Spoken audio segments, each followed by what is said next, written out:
بسم اللہ الرحمن الرحیم۔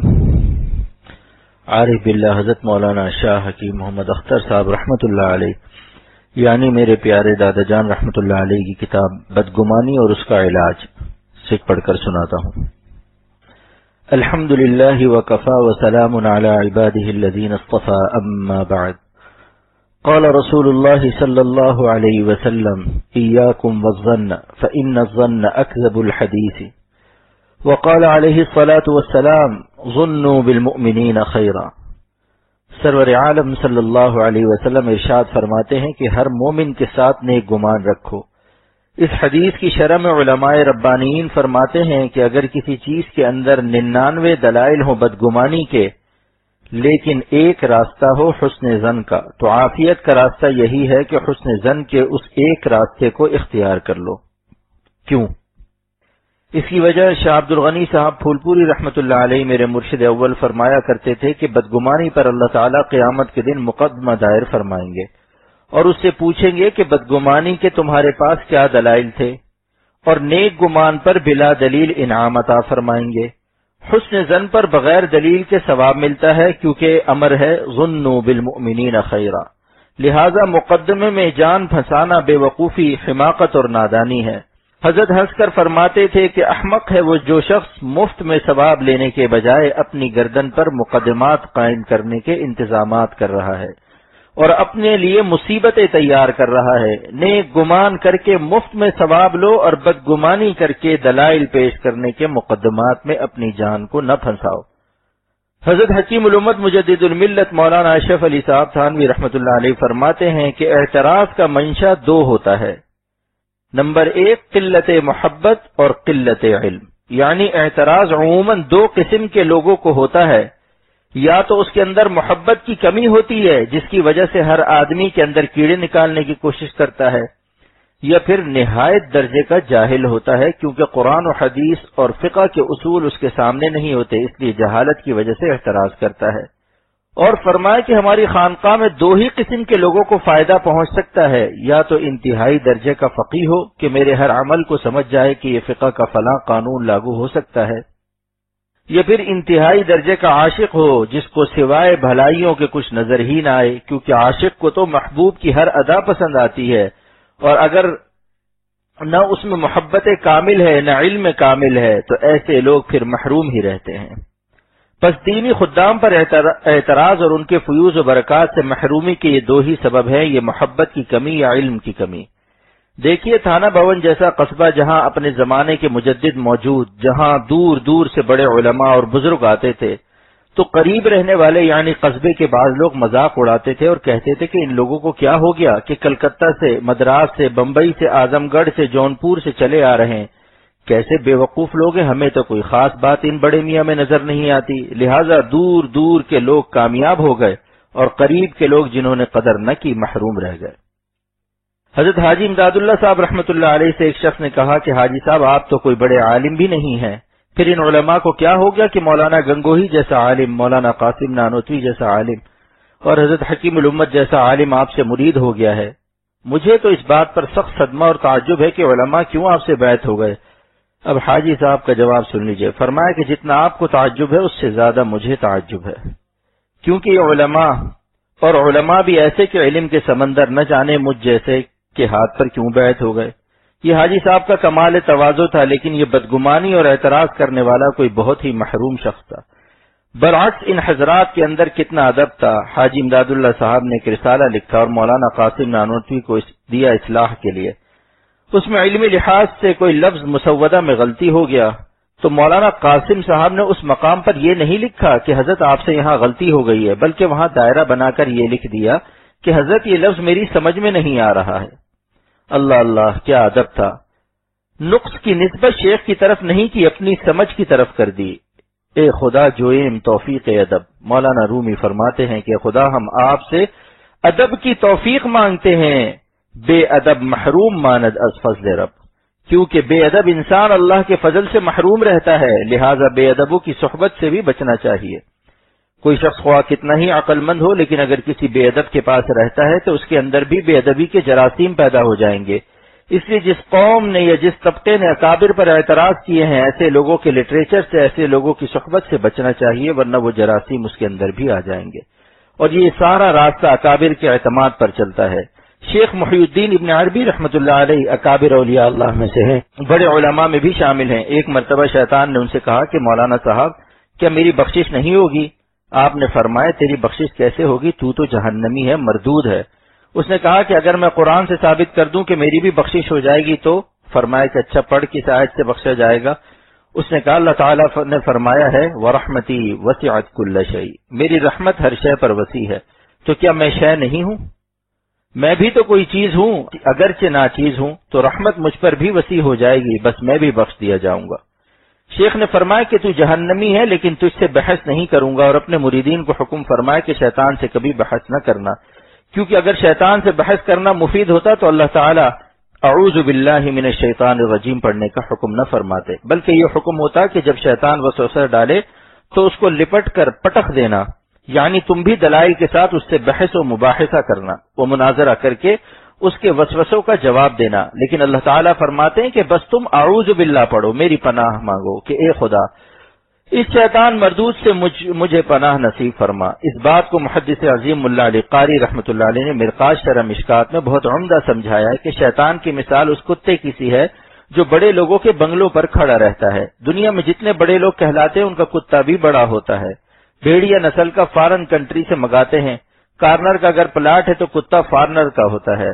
جب کسی کو دیکھتا ہے کہ یہ بنگلے میں آنا چاہ رہا ہے تو بھونکنا شروع کر دیتا ہے، اور اتنا زور سے بھونکتا ہے کہ قبض کشا گولی کی ضرورت نہیں پڑتی، اس کا قبض ویسے ہی ٹوٹ جاتا ہے۔ آنے والا پھر گھنٹی بجاتا ہے اور مالک مکان سے کہتا ہے کہ صاحب میں آپ سے ملنا چاہتا ہوں، مگر آپ کے کتے نے ہمیں پریشان کر رکھا ہے، اس کو خاموش کرائیے۔ تو کتے کا مالک کوئی خاص لفظ خصوصی کوڈ استعمال کرتا ہے جس سے وہ دم ہلاتا ہوا بیٹھ جاتا ہے۔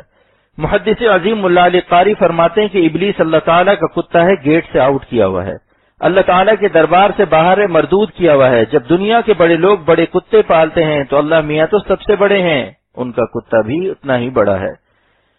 یہ وسوسے ڈالتا ہے، اگر اس سے لڑو گے اور چپ کرنا چاہو گے تو وہ اور بھونکے گا جیسے کتے اور بھونکتے ہیں اگر کوئی ڈانٹنا شروع کرے اور خاموش کرنا چاہے۔ تو یہ شیطان اللہ تعالیٰ کا کتا ہے، کسی کے قابو میں نہیں آ سکتا جب تک کہ وہ اعوذ باللہ من الشیطان الرجیم نہ پڑھے۔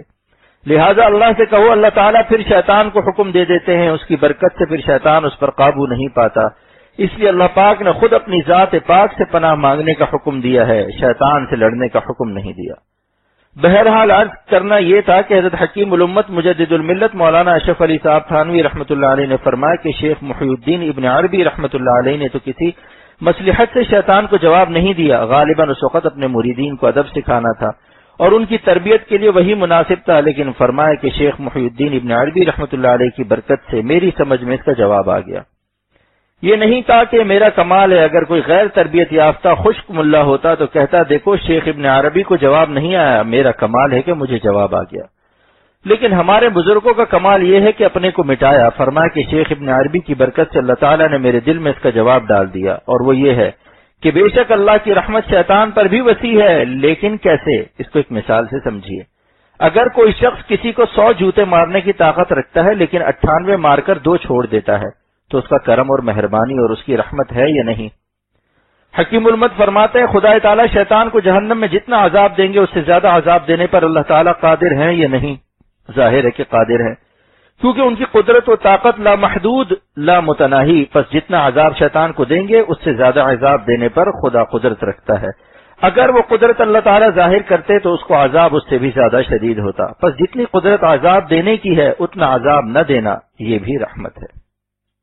اس طرح شیطان در بھی اللہ تعالیٰ کی رحمت وسیع ہے۔ سبحان اللہ، کیا علوم ہے ہمارے اکابر کے۔ اولئک آبائی فجئنی بمثلہم۔ ایک صاحب نے کہا کہ ایک شخص مومن ہے لیکن کہیں جا رہا تھا کہ اچانک اس کا ایکسیڈنٹ ہو گیا، اسی وقت روح نکل گئی، کلمہ تو اس نے پڑھا نہیں، تو کیا اس کا خاتمہ کلمے پر ہوا؟ حکیم الامت کا جواب سنیے۔ فرمایا کہ آپ لوگ 1 گھنٹے سے میری مجلس میں ہیں اور میری باتیں سن رہے ہیں، کیا اس وقت آپ لوگ کلمے کا ورد کر رہے ہیں یا میری باتیں سن رہے ہیں؟ انہوں نے کہا نہیں صاحب، ہم لوگ تو آپ کی باتیں سن رہے ہیں۔ فرمایا کہ اس وقت آپ لوگ مسلمان ہیں یا نہیں؟ سب نے کہا کہ بے شک مسلمان ہیں۔ فرمایا کہ ایسے ہی وہ شخص جو مسلمان ہے ایکسیڈنٹ کی وجہ سے کلمہ نہ پڑھ سکا تو مسلمان ہی مرے گا. جب تک اسلام کے خلاف منہ سے کوئی کلمہ نہ نکلے اسلام باقی رہتا ہے. ہاں کلمے کے خلاف اگر کوئی بات کہہ دی، مثلا راستہ چلتے ہوئے کہہ دی اللہ تعالیٰ کا وجود نہیں، نعوذ باللہ، اور ایکسیڈنٹ سے ہارٹ فیل ہونے سے اچانک مر گیا، تو اب وہ کفر پر مرا. لیکن اگر کوئی کلمہ خلاف ایمان و اسلام نہیں نکلتا تو وہ حالت اسلام ہی میں ہے. ایک شخص نے حضرت حکیم الامت کو لکھا، میرے قلب میں کفر کے وسوسے آتے ہیں، ایسے ایسے وسوسے آتے ہیں کہ ہندو ہو جاؤں یا عیسائی ہو جاؤں یا یہودی ہو جاؤں. عجیب عجیب کافرانہ خیال آتے ہیں جن کی وجہ سے مجھے تو اپنے ایمان ہی میں شبہ ہے. تو حضرت نے اس کو لکھا، جب آپ کو کفر کے وسوسے آتے ہیں تو آپ کا دل خوش ہوتا ہے، یہ صدمہ اور دکھ ہوتا ہے. اس نے لکھا کہ دل کو سخت صدمہ ہوتا ہے. تو فرمایا کہ پھر آپ پکے مسلمان ہیں. ان وسوسوں پر دل کا دکھنا اور کڑھنا اور صدمہ ہونا دلیل ہے آپ کے ایمان کی. دنیا میں کسی کافر کو اپنے کفر پر صدمہ اور افسوس نہیں ہے. اگر افسوس ہو تو اپنے کفر پر قائم ہی کیوں رہے؟ کافر کو اپنے کفر پر کبھی کوئی وسوسہ نہیں آتا، لہذا ان وسوسوں سے آپ کے ایمان کو کوئی نقصان نہیں، بلکہ آپ کا درجہ بلند ہو رہا ہے.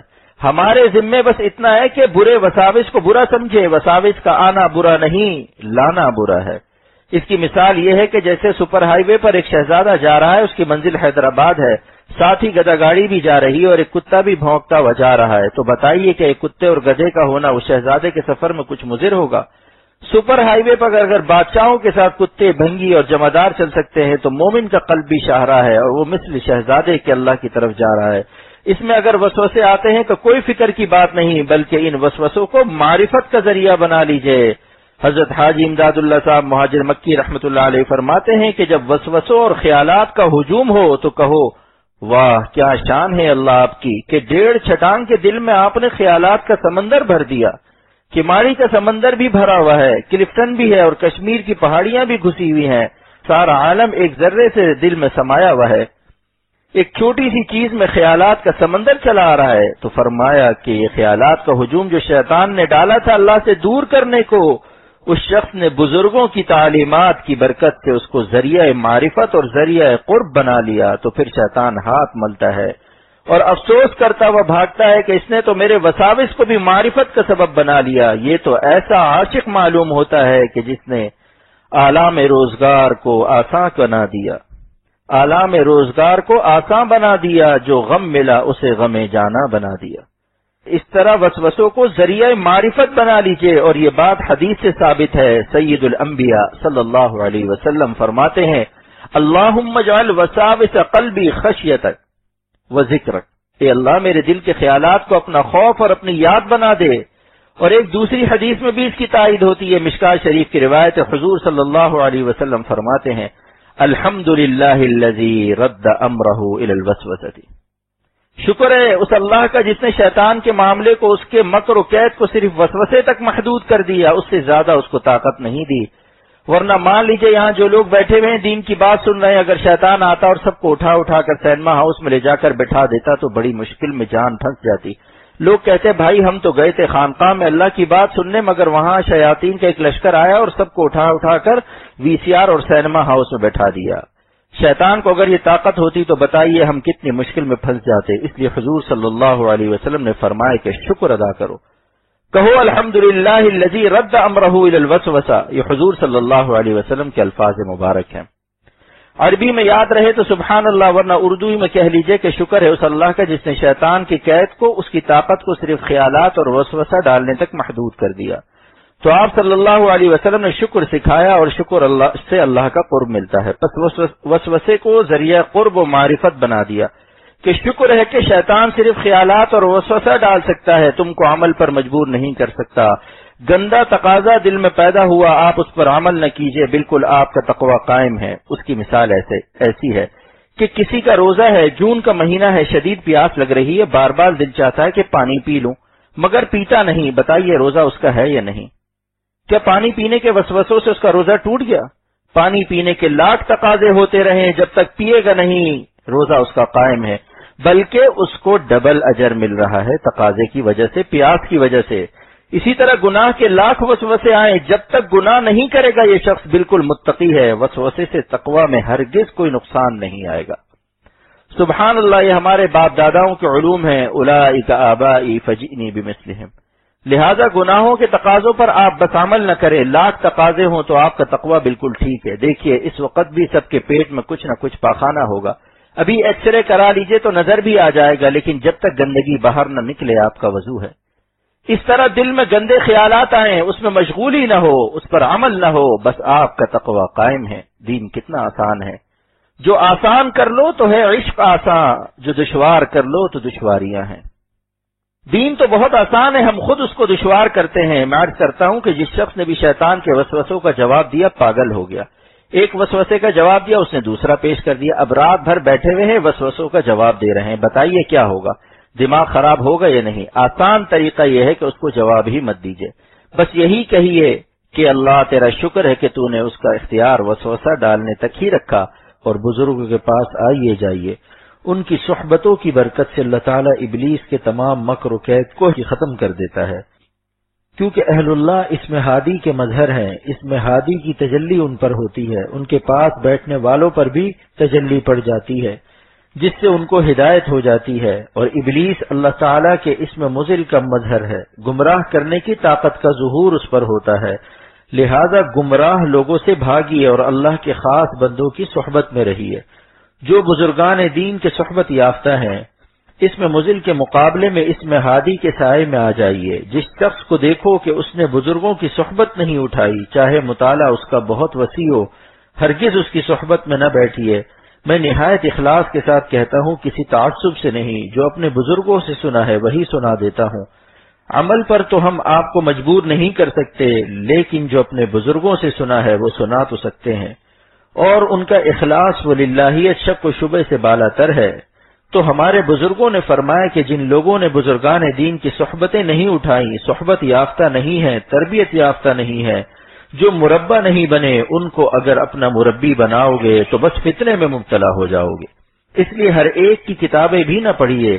حکیم الامت مجدد الملت مولانا اشرف علی صاحب تھانوی رحمۃ اللہ علیہ فرماتے ہیں کہ اپنے بزرگوں سے پوچھو کہ ہم کون سی کتاب پڑھیں اور کون سی نہ پڑھیں۔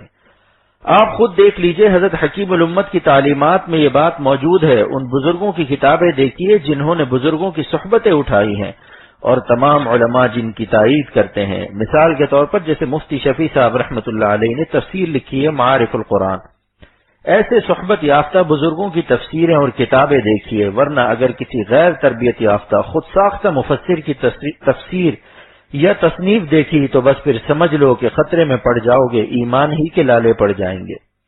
کبھی انبیاء علیہم السلام پر اس کا گستاخ قلم اٹھ جائے گا، کبھی صحابہ پر، ایسی نئی چیزیں نکال دے گا کہ قرآن کو، دین کو جو میں نے سمجھا ہے کسی نے سمجھا ہی نہیں، بیک قلم سب کی تنقید کر دے گا۔ ایسے صاحب قلم قابل سر قلم ہے۔ اس لیے ہمارے بزرگوں نے یہ خاص نصیحت کی ہے کہ جب تک یہ معلوم نہ کر لو کہ یہ شخص کسی شخص کا صحبت یافتہ ہے، ہرگز اس کی صحبت میں مت بیٹھو، نہ اس کی تصنیف پڑھو، چاہے وہ بظاہر بیعت بھی کرتا ہو، اس سے پوچھو کہ اس نے بھی کسی سے بیعت کی ہے یا نہیں، کسی کو اپنا بابا اور مربی بنایا کہ نہیں۔ اگر وہ کہہ دے کہ میرا کوئی بابا نہیں، میں خود مادرزاد بابا پیدا ہوا ہوں، تو پھر سمجھ لیجئے یہ کیسا شخص ہے۔ اسی لیے میں کہتا ہوں لا تأخذوه بابا من لا باب له، اس کو ہرگز بابا مت بناؤ جس کا کوئی اگلا بابا نہ ہو، کیونکہ خاندان سے اس کا رشتہ بالکل کٹا ہوا ہے۔ جس لوٹے سے پانی پینا چاہتے ہو پہلے جھانک کر دیکھو اس کے اندر کیا ہے، کیونکہ لوٹے میں جو کچھ ہوگا وہی ٹوٹی سے آئے گا۔ اگر صاف پانی ہے تو صاف آئے گا، اور اگر پانی میں گندگی ملی ہوئی ہے تو ٹوٹی سے بھی وہی گندا پانی آئے گا۔ مسلم شریف میں حضرت ابن سیرین رحمۃ اللہ علیہ کا قول منقول ہے، فرماتے ہیں ان هذا العلم دین فانظروا عمن تأخذون دینکم، یہ علم دین ہے، پس خوب دیکھ لو، تحقیق کر لو کہ تم کس شخص سے دین حاصل کر رہے ہو۔ ہمارے بزرگوں نے ہمیشہ اس بات کا خیال رکھا ہے، جس سے دین سیکھ رہے ہیں اس نے کس سے سیکھا ہے؟ الاسناد من الدین، اسناد کی دین میں خاص اہمیت ہے۔ میرے شیخ حضرت شاہ عبد الغنی صاحب پھولپوری رحمۃ اللہ علیہ فرماتے تھے کہ میں نے مثنوی حضرت حکیم الامت مجدد الملت مولانا تھانوی رحمۃ اللہ علیہ سے پڑھی، اور انہوں نے حضرت حاجی صاحب رحمۃ اللہ علیہ سے پڑھی، اور الحمدللہ میں نے شاہ عبد الغنی صاحب سے پڑھی۔ دیکھیے سند دیکھنی پڑتی ہے یا نہیں، اس سے اعتماد پیدا ہوتا ہے کہ ان کے استاد فلاں، ان کے استاد فلاں ہیں۔ اور اگر کسی نے نہیں سیکھا، محض ذاتی مطالعے سے حاصل کیا، تو پھر وہ ایسے ہی ترجمہ کرے گا جیسے کسی نے کتاب میں دیکھا کہ نماز ہلکے پڑھو، لہذا وہ پوری نماز میں ہل رہا تھا، حالانکہ لکھا تھا کہ نماز ہلکی پڑھو۔ پہلے زمانے میں یا کو لمبا کھینچ کر جو یا ایسے لمبی لکھ دیتے ہیں، اس نے ہلکی کو ہلکے پڑھا، اب جناب نماز میں ہل رہے ہیں۔ کسی کو استاد بنایا نہیں تھا، پوچھ لیتا۔ کتاب دیکھ کر دین سیکھنے والوں اور دین سکھانے والوں کا یہی حال ہوتا ہے کہ خود بھی ہلیں گے، آپ کو بھی ہلا دیں گے۔ میرے شیخ حضرت شاہ ابرار الحق صاحب دامت برکاتہم نے عجیب بات فرمائی کہ ایک شخص کسی سے کچھ کہتا ہے، وہ کان پر ہاتھ رکھ کر کہتا ہے کیا کہا؟ اس کے معنی ہیں کہ دوبارہ کہیے، میں نے نہیں سنا۔ وہی شخص اگر اسی جملے کو کہتا ہے سینہ تان کر آنکھیں نکال کر کیا کہا؟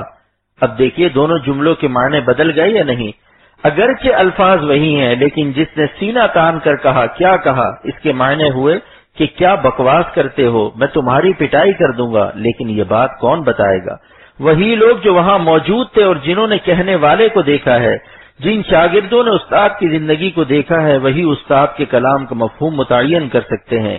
حدیث ہرگز وہ شخص نہیں سمجھ سکتا جو صحابہ کرام سے مستغنی ہوگا، جو شاگرد اول ہیں سرور عالم صلی اللہ علیہ وسلم کے، جنہوں نے آپ کا لب و لہجہ، آپ کا انداز بیان، آپ کی آنکھوں کی سرخیاں، آپ کا چہرہ مبارک دیکھا ہے۔ بتلائیے ان کے بغیر مفہوم متعین ہو سکتا ہے؟ میں کہتا ہوں سوائے عذاب و پریشان و حیرانی کے اس شخص کو کچھ حاصل نہیں ہو سکتا جو بزرگوں سے مستغنی ہوتا ہے۔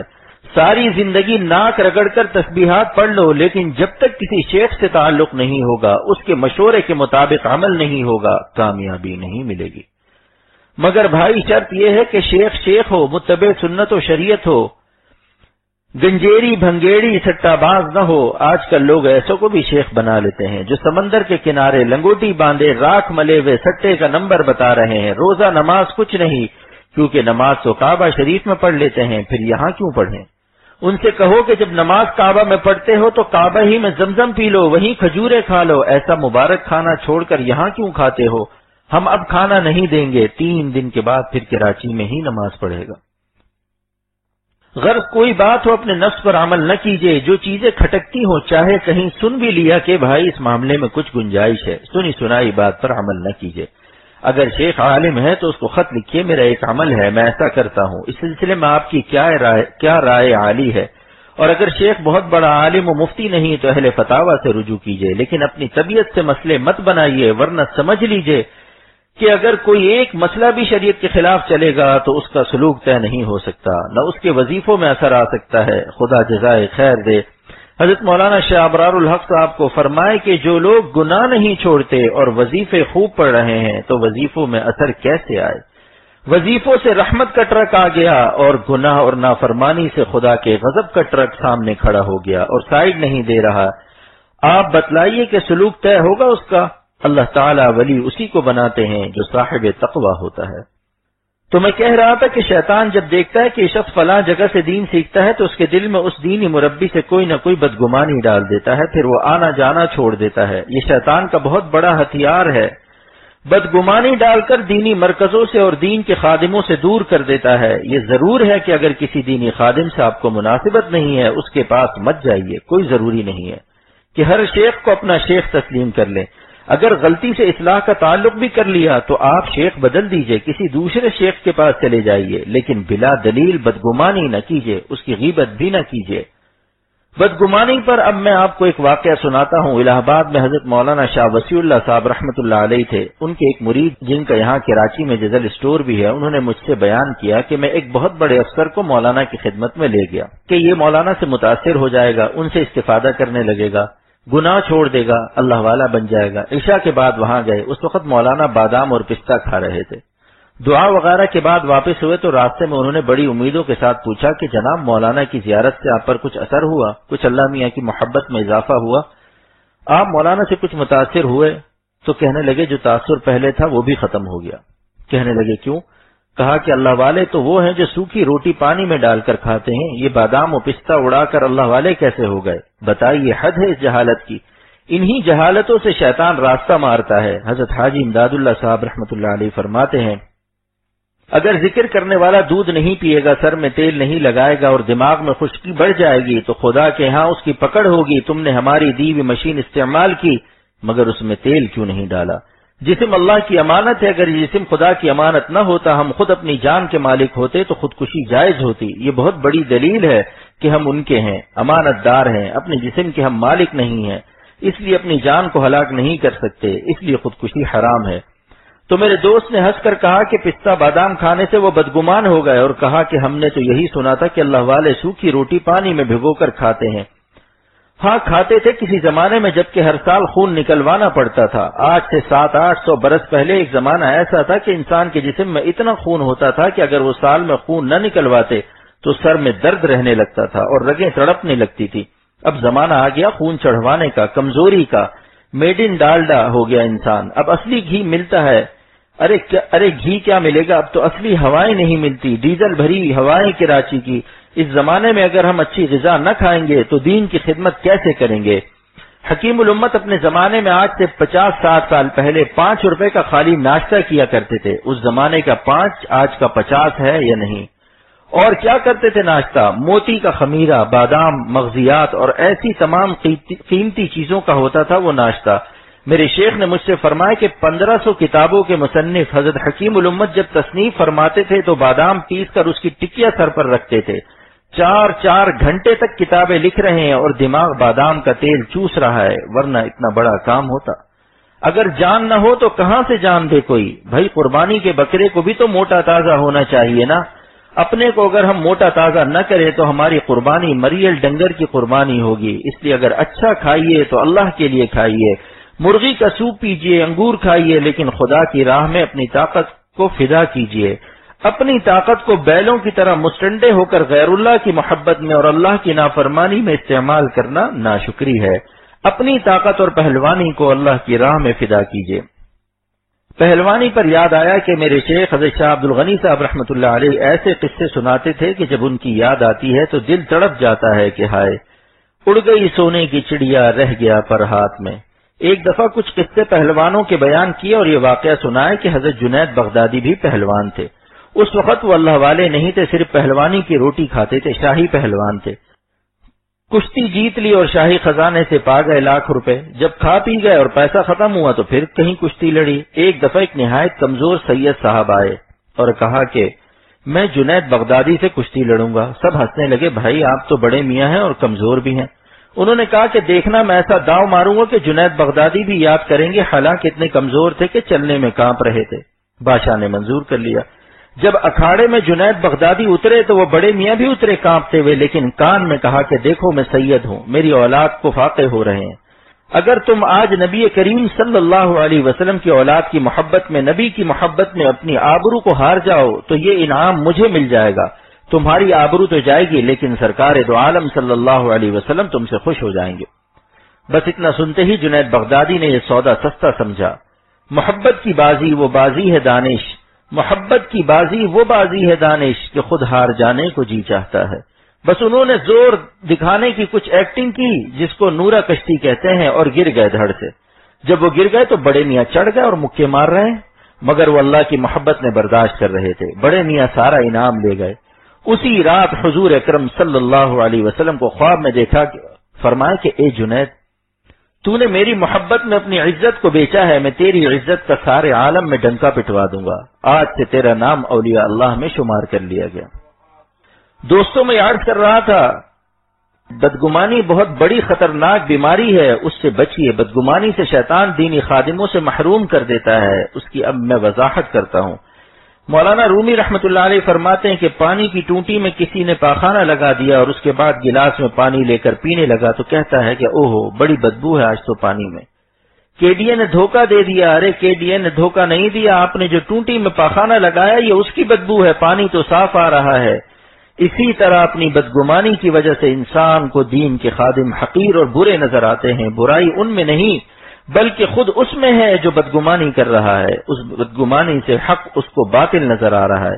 واقعی بات یہ ہے کہ جب اللہ کا فضل نہیں ہوتا تو اچھی چیز بری نظر آنے لگتی ہے۔ دیکھیے حضرت ابو ہریرہ رضی اللہ عنہ فرماتے ہیں کہ مجھے سرور عالم صلی اللہ علیہ وسلم کے چہرے مبارک میں سورج چلتا ہوا نظر آتا ہے، اور ابو جہل کہتا تھا کہ میں نے ایسی بری شکل دنیا میں نہیں دیکھی، نعوذ باللہ۔ حضرت ابو ہریرہ رضی اللہ عنہ کے قلب مبارک پر اللہ تعالیٰ کا فضل تھا، ان کی بصیرت صحیحہ کی وجہ سے ان کی بصارت بھی صحیح فیصلہ کر رہی تھی، اور ابو جہل اس فضل الہی سے محروم تھا، اس کی اندھی بصیرت کی وجہ سے اس کی بصارت بھی غلط فیصلہ کر رہی تھی۔ اب دوسری وضاحت سنیے، ایک عورت اپنے بچے کا استنجا کرا رہی تھی۔ عورتیں چھوٹے بچے کا پاخانہ ہاتھ سے دھوتی ہیں، اتنے میں معلوم ہوا کہ چاند نظر آ گیا، وہ بھی جلدی سے چاند دیکھنے لگی، اور عورتوں کی عادت ہوتی ہے کہ اپنی انگلی کو ناک پر رکھ لیتی ہیں۔ تو دوسری عورت سے اس نے کہا، بہن اس دفعہ تو عید کا چاند بہت ہی سڑا ہوا نکلا ہے، سخت بدبو ہے۔ اس نے کہا کہ بے وقوف، چاند میں بدبو نہیں ہے، تیری انگلی میں بدبو ہے جس پر بچے کا پاخانہ لگا رہ گیا ہے، تو اپنی انگلی دھو لے۔ ان قصوں کو قصے نہ سمجھیے، یہ عبرت کی داستانیں ہیں، ان سے سبق لیجئے، ورنہ اہل اللہ کا چراغ کوئی نہیں بجھا سکتا۔ میں پھر ببانگ دہل کہتا ہوں کہ حق تعالیٰ جس چراغ کو روشن کرنا چاہتے ہیں اسے کوئی نہیں بجھا سکتا۔ ایسے ایسے بدگمانی کرنے والے مر گئے، لیکن اللہ تعالیٰ نے جس کو چمکانے کا فیصلہ کر لیا اس کو کوئی نہ بجھا سکا۔ چراغ راہ کے عزت بر فروزت، بر آ کے تو تف زندر بسوزت۔ جس چراغ کو اللہ روشن کرتا ہے، جو اس کو پھونک مار کر بجھانا چاہتا ہے، خود اس کی ہی داڑھی جل جاتی ہے۔ اللہ اپنے خاص بندوں کا چراغ ضائع نہیں ہونے دیتا، اسی لیے ساری دنیا کی وہ پرواہ نہیں کرتے۔ بس اولیاء اللہ کو، ان کے خادموں کو ایک ہی غم ہوتا ہے کہ کہیں اللہ تو ہم سے ناراض نہیں ہے۔ اس غم کے ہوتے ہوئے ساری دنیا کے غموں سے وہ آزاد ہوتے ہیں۔ اب آپ کو ایک واقعہ اور سناتا ہوں۔ ایک حبشی موٹے موٹے ہونٹ، لمبے لمبے دانت والا افریقہ کے جنگل میں جا رہا تھا۔ راستے میں کسی کا آئینہ گر گیا تھا، اس میں اس کو اپنی شکل نظر آئی۔ دیکھا کہ کالے رنگ کا ایک آدمی، بڑے بڑے دانت، موٹے موٹے ہونٹ سامنے ہیں آئینے کے اندر۔ تب بڑی زور سے ڈانٹا آئینہ کو کہ کم بخت، یہ تیرے کالے کالے موٹے موٹے ہونٹ اور ایسی خراب شکل ہے، جب ہی تجھے کوئی جنگل میں پھینک گیا ہے، اگر تو حسین ہوتا تو تجھے الماری میں سجا کر رکھتا۔ مولانا رومی رحمت اللہ علیہ فرماتے ہیں کہ اس حبشی کو آئینے میں اپنی شکل نظر آئی، لیکن وہ آئینہ کو برا سمجھ رہا تھا۔ اسی طرح جو لوگ دین کے خادموں کے متعلق بلا دلیل شرعی محض اپنے خیالات سے بدگمانی کرتے ہیں، وہ اصل میں ان کے باطن کی شکل ہوتی ہے جو ان کو اللہ والوں میں نظر آتی ہے۔ اس لیے اس بیماری سے خاص طور پر پناہ مانگیے۔ بزرگان دین، علماء ربانیین سے بدگمان نہ ہو، پھر دیکھیے کتنا ملتا ہے۔ جس کو جتنا ہی زیادہ حسن ظن ہوتا ہے بزرگان دین سے، اس کو اتنا ہی زیادہ فیض ہوتا ہے۔ یہ بات شیخ العرب والعجم حاجی امداد اللہ صاحب رحمۃ اللہ علیہ نے اپنی کتاب ضیاء القلوب میں لکھی ہے کہ جس کو اپنے دینی مربیوں سے جتنا زیادہ نیک گمان ہوتا ہے، اللہ تعالیٰ اتنا ہی اس کو اپنا فضل و رحمت فیض عطا کرتے ہیں۔ اور حسن ظن تو ہر مومن سے ہونا چاہیے، لیکن جو دین کے خادم ہیں ان سے اگر حسن ظن نہیں ہوگا تو ایسے شخص کا تو راستہ مارا گیا، اسے کچھ نہیں ملے گا۔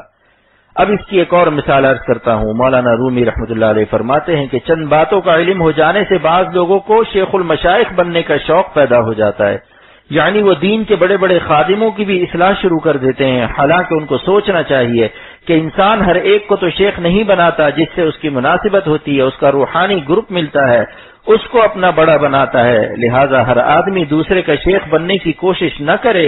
اس پر ایک قصہ سناتا ہوں بہت مزیدار۔ مولانا فرماتے ہیں ایک چوہا جا رہا تھا، اس کے قریب ہی ایک اونٹ بھی جا رہا تھا جس کے گلے کی رسی زمین پر لٹک رہی تھی۔ اس کی رسی چوہے نے اپنے دانت سے دبا لی اور اس کے آگے آگے چلنے لگا۔ اونٹ اس کے پیچھے پیچھے چلنے لگا۔ چوہے نے سمجھا کہ اتنا بڑا مرید آج میرا شکار ہو گیا، میرا جسم تو چھوٹا تھا اور اونٹ اتنا بڑا۔ بس اس نے فخر سے اعلان کرنا شروع کر دیا کہ اب میری شخصیت چمک جائے گی، اونٹ جیسا دیو ہیکل، دیو قامت بھی آج میرا غلام بنا ہوا ہے۔ اونٹ بیچارہ اپنی قوت سے نزول کر کے آہستہ آہستہ اس کے ساتھ چل رہا تھا کہ ذرا چوہے صاحب کو دیکھتا ہوں کہ کب تک یہ ہماری مرشدی اور پیری کرتے ہیں۔ جب آگے ایک دریا پڑا تو اب چوہا وہیں رک گیا۔ اونٹ نے کہا کہ شیخ صاحب، جب آپ نے خشکی میں میری رہنمائی فرمائی ہے تو پانی میں بھی آپ میرے پیر رہیے نا، آپ رک کیوں گئے؟ ذرا آگے چلیے۔ چوہے نے کہا کہ حضور پانی میں تو میری ہمت نہیں ہوتی۔ اونٹ نے کہا جی کوئی بات نہیں، ابھی میں چلتا ہوں۔ اس نے ایک قدم آگے بڑھایا، اس کے گھٹنے تک پانی تھا۔ اس نے کہا کہ اے میرے پیارے مرشد، گھبرا مت، ارے مرید کے گھٹنے تک ہی تو پانی ہے۔ چوہے نے کہا ارے جہاں تک تیرے گھٹنے کا پانی ہے وہ تو میرے سر سے کئی فٹ اونچا ہو جائے گا، میرے لیے تو وہ ایسا ڈباؤ ہے کہ اس میں میری کئی پشتیں ڈوب جائیں گی۔ مولانا رومی فرماتے ہیں کہ جو چھوٹے اور نااہل اپنے اکابر کے مصلح اور رہبر بننا چاہتے ہیں، ان کا حال اسی چوہے کی مانند ہے جو اونٹ کی راہبری کر رہا تھا۔ لہذا فرماتے ہیں کہ حماقت میں نہ پڑو، ایک ذرہ نے پہاڑ سے کہا کہ اے پہاڑ میں ذرا تجھ کو آزماؤں گا، اپنی ترازو میں تجھ کو تولوں گا۔ پہاڑ نے کہا کہ اے ذرے، جب تو مجھے اپنی ترازو پر رکھے گا تو تیری ترازو ہی پھٹ جائے گی، مجھے وزن نہیں کر سکتا۔ لہٰذا اپنے مربیوں کو جن کی صحبتوں میں باادب بیٹھتے ہو جانچو مت، حسن زن سے فائدہ اٹھائیے۔ اگر ان سے فائدہ اٹھانا ہے تو حسن زن سے اٹھا سکتے ہو، مناسبت نہیں ہے تو نہ اپنا وقت ضائع کرو نہ اس کا ضائع کرو۔ مان لو کسی شخص کو کسی صاحب نسبت اللہ والے سے مناسبت نہیں ہے، اس کو وہاں سے اللہ کی محبت میں اضافہ نہیں ہوتا، دل میں برے خیالات آتے ہیں کہ یہ شخص تو کچھ بھی نہیں، بالکل چکر باز معلوم ہوتا ہے، تو ایسے شخص کو وہاں جانا اپنی زندگی کو ضائع کرنا ہے۔ بھائی جب خون کا گروپ نہ مل رہا ہو تو اس کا خون چڑھانا اپنے آپ کو ہلاک کرنا ہے۔ اس مربی کو چھوڑ کر اس شخص سے تعلق کرو جس سے تمہارے خون کا گروپ مل رہا ہو، یعنی جس سے مناسبت ہو۔ البتہ گستاخی اور بدگمانی کسی سے نہ کرو۔ خلاصہ یہ ہے کہ اللہ کے راستے کی بنیاد سر سے پیر تک ادب پر ہے۔ حکیم الامت مجدد الملت حضرت مولانا اشرف علی تھانوی صاحب نے تو یہاں تک لکھا ہے کہ اگر اپنے شیخ کی کوئی بات سمجھ میں نہ آ رہی ہو تو اس کی اصلاحات، اس کی گرفت، اس کا احتساب سمجھ میں نہ آ رہا ہو تو سمجھنا چاہیے کہ شیخ جس مقام سے بول رہا ہے اس مقام تک میری رسائی نہیں ہے، ہم اس مقام تک نہیں پہنچے جس مقام سے شیخ دیکھ رہا ہے۔ یہ وہ سبق ہے جو کہ اکثیر ہے، اس پر عمل کرے تو آدمی کبھی گمراہ نہیں ہو سکتا۔ اب اس پر ایک قصہ سناتا ہوں۔ مولانا ظفر احمد عثمانی رحمۃ اللہ علیہ کے سگے بھائی مولانا سعید احمد صاحب رحمۃ اللہ علیہ نے تھانہ بھون میں ایسا زبردست وعظ بیان کیا کہ سارا مجمع جھوم گیا۔ ایسا وعظ تھا کہ جیسے حکیم الامت بول رہے ہوں۔ لوگوں نے حضرت کو بتایا کہ حضرت آج تو آپ کے بھانجے نے کمال کر دیا۔ مولانا سعید احمد نے ایسا بیان کیا جیسے آپ کا بیان ہوتا ہے۔ حضرت سمجھ گئے کہ اتنی تعریفیں سن کر نفس تو پھول گیا ہوگا۔ سوچا کہ ابھی دیکھتا ہوں کہ شکل پر آخر کیا اثر ہے، کیونکہ جب نشہ آتا ہے کبر کا، بڑائی کا، تو چال میں، آنکھوں میں اور چہرے پر اس کے اثرات آ جاتے ہیں۔ جیسے بخار آ جائے تو بخار تو جسم کے اندر ہوتا ہے لیکن چہرہ بھی لال ہو جاتا ہے۔ جب غصہ آتا ہے تو آنکھیں لال ہو جاتی ہیں، آنکھوں کی سرخی بتاتی ہے کہ خیریت نہیں ہے۔ لہذا اس دن مولانا سے چلنے میں تھوڑی سی غلطی ہو گئی۔ مجمع سے گزرتے ہوئے کسی کے پیر لگ گیا، بس حضرت نے اتنا ڈانٹا کہ نالائق، بے وقوف، ایذا رسانی کرتے ہو، ذرا بھی خیال نہیں کرتے کہ تمہارا پیر کیوں لگا اسے، اور نہ جانے کیا کیا فرمایا۔ تھوڑی دیر بعد کسی نے پوچھا کہ حضرت غلطی تو ذرا سی تھی اور انہوں نے جان بوجھ کر بھی نہیں کی، چلنے میں ذرا سا پاؤں لگ گیا بغیر ارادے کے، مگر آپ نے اتنا کیوں ڈانٹا؟ یہ تو اتنی بڑی غلطی نہیں تھی۔ فرمایا کہ غلطی واقعی اتنی بڑی نہیں تھی، لیکن مجھے ایک پچھلے مادے کا آپریشن کرنا تھا جو وعظ کے بعد ان کے دل میں کبر و عجب کا پھوڑا پیدا ہو گیا تھا، مجھے اس پر نشتر لگانا تھا۔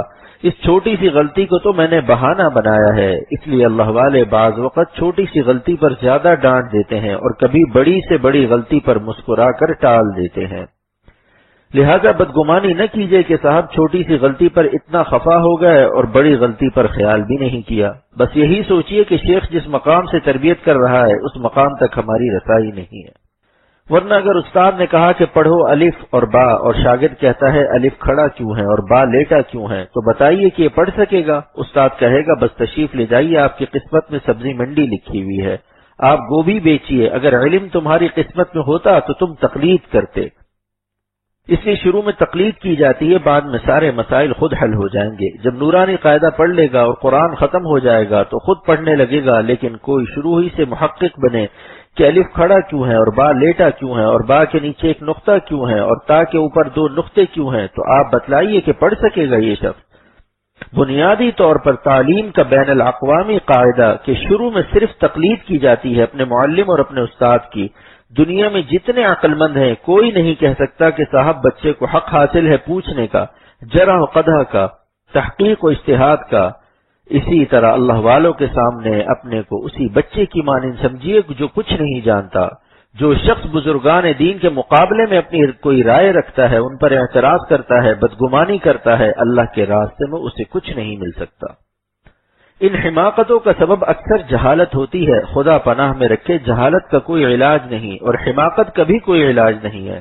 حضرت عیسیٰ علیہ السلام ایک احمق سے بھاگے جا رہے تھے، کسی نے کہا حضور آپ تو نبی ہیں، آپ نابینا کی آنکھوں پر ہاتھ پھیر دیتے ہیں تو وہ بینا ہو جاتا ہے، کوڑی کے جسم پر ہاتھ پھیرتے ہیں تو اس کا کوڑ اچھا ہو جاتا ہے، پھر اس احمق سے کیوں بھاگ رہے ہیں؟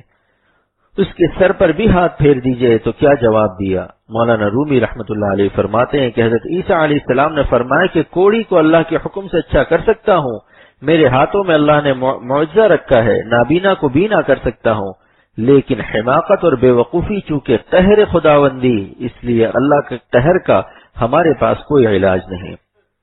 لہذا دوستو، خدا تعالیٰ سے ہم سب کو دین کی فہم مانگنا چاہیے، اللہ تعالیٰ ہم سب کو دین کی سمجھ عطا فرمائے۔ یہ سمجھ ایسی چیز ہے کہ اگر یہ بگڑ جائے تو بڑے سے بڑا ولی اللہ اس کو برا معلوم ہوگا، لہذا جب سارے معالجوں اور حکیموں سے دشمنی ہو جائے گی تو نتیجہ کیا نکلے گا؟